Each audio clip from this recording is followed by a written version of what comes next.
बदलापूर घटनेपेक्षाही कल्याणमध्ये वासनांद हैवानानं ओलांडली क्रौर्याची सीमा। अल्पवयीन मुलीवर अत्याचारानंतर हत्या, आरोपीला फाशीच्या शिक्षेचं खासदार श्रीकांत शिंदेंचं आश्वासन।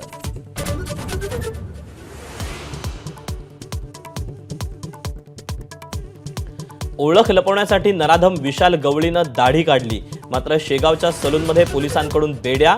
मृतदेह लपवण्यासाठी मदत करणाऱ्या पत्नीलाही अटक।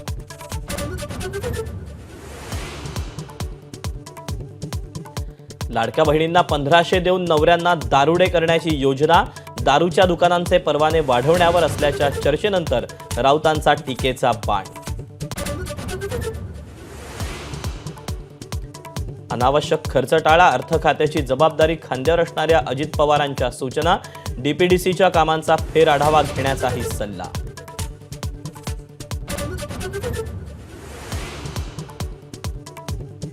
गडचिरोलीचं पालकमंत्री व्हायला आवडेल, मुख्यमंत्री फडणवीसांकडून इच्छा व्यक्त। तर खाण उद्योगाच्या मलित्यासाठी पालकमंत्री पदाचा खटाटोप, राऊतांचा आरोप।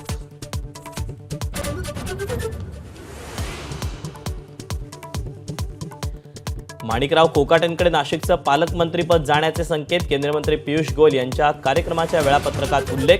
बातमी प्रसारित होताच उल्लेख वगळून नवीन पत्रक प्रसिद्ध।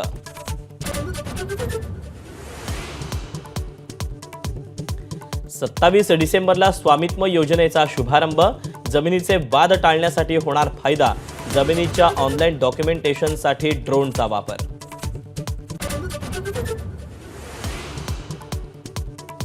हिशेब चुकता करण्याची मजा आत्ताच। जरांगेंचा पुन्हा देवेंद्र फडणवीसांना इशारा। तर आरक्षण हा मजेचा विषय नाही, फडणवीसांचा पलटवार।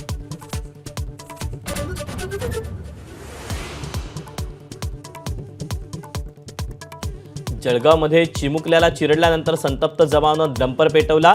गर्दी पांगवण्यासाठी पोलिसांकडून लाठीमार।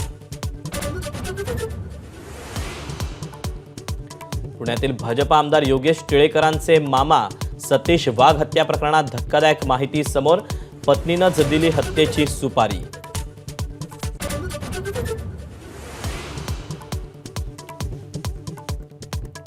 राज्यातील मंदिरांमध्ये आठवड्यातून एक दिवस सामूहिक आरती करण्याचा ठराव मंजूर। हिंदू समाजाला एकत्र आणण्यासाठी शिर्डीतील मंदिर विश्वस्त अधिवेशनात मोठा निर्णय।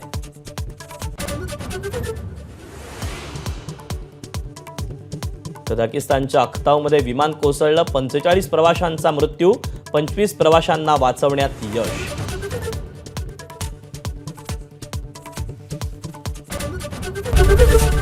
एबीपी माझा, उघडा डोळे बघा नीट।